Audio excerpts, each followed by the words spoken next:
Welcome back. Phil, tell us about this degree in leisure management. Yeah, it's about sports management, Okay. tourism management.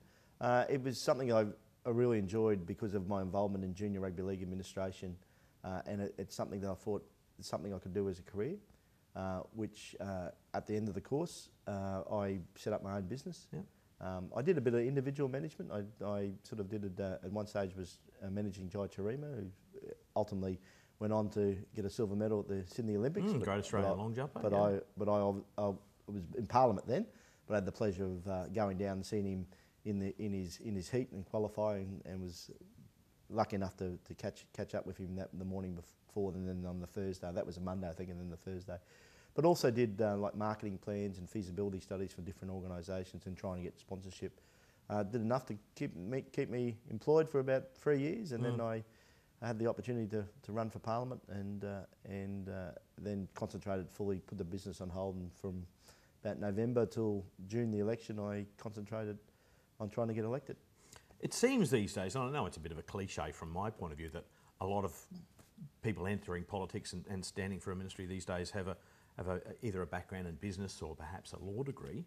You're sort of coming from quite a different background. It's more of an old school AFL background. And I think that's the beauty of the democracy that we have in Queensland and in Australia, is that people can come from a variety of backgrounds, can achieve what we can achieve, become a member of Parliament firstly, and then ultimately a minister if that's what people choose to decide. I had no desire.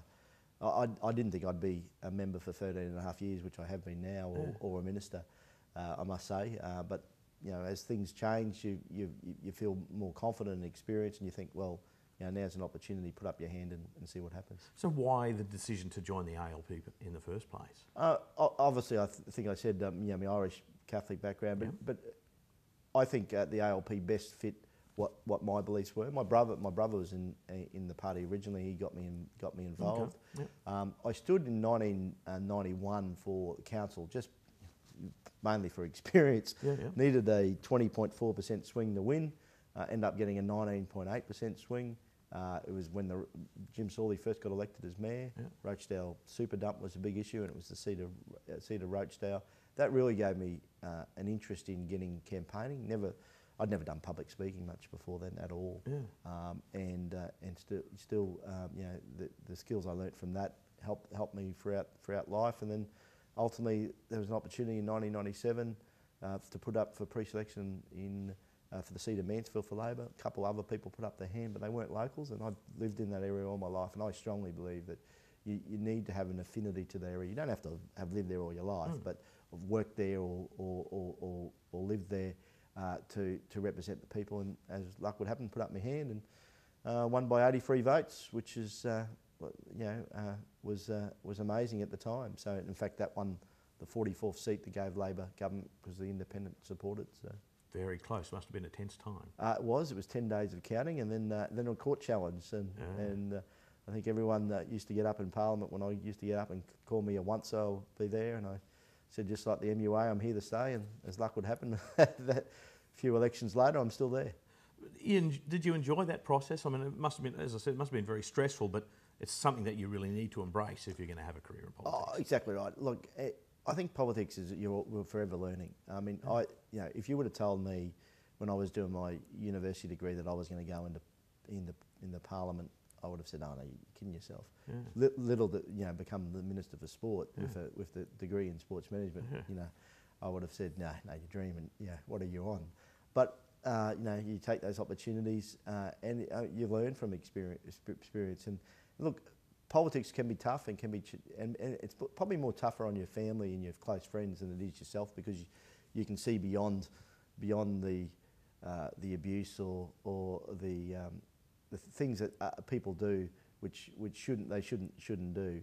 You can see beyond that, but it's harder for families when they think people are personally attacking you and stuff like that. But I guess it's like a lot of careers as such, where there's a sort of certain circumstances that are particular to that career, those things that you have to deal with in the course of your day that nobody else can relate to unless they're in that particular realm or working in that area. Yeah. Do you enjoy that side of it? Yeah, I do. I say to young people who can't get, particularly school groups, said, "Oh, do you like a job?" And I say, "I love my job." I wake up every day and wanting to go to work. I haven't got to a situation that I don't want to go. And the best part about it is variety. You never know from one day to the next who you're going to meet, what problem they're going to give you, and how you're going to solve it. And that's the challenging part of the job, both as a minister, but also particularly as a backbencher, as a pump, just a local member. It's really pleasing in that way that you might be able to help change people's life that you mightn't think important or other people mightn't think important, but for them it's vitally important, and that's why you've got that have that challenge. So I get the impression in a lot of ways a lot of people on the outside looking in tend to think these days that politics and politicians are really only concerned with the big picture. But you make that point that one of those really important things for you is the fact that you can actually make a difference for individuals. Oh, it's just the little things. I mean, presently in my own patch, there's a new school getting built, combination of American Vet Special School and Mount Petrie School become Mackenzie Primary and Special School in the next 6 months. And it's something that I've been trying to work with that local community. Now, I haven't done that because it's a vote winner or anything like that. I've done that and worked with the education to try and, because it changes people's lives. Particularly people with disability, those children and families that are involved in the American Vet Special School.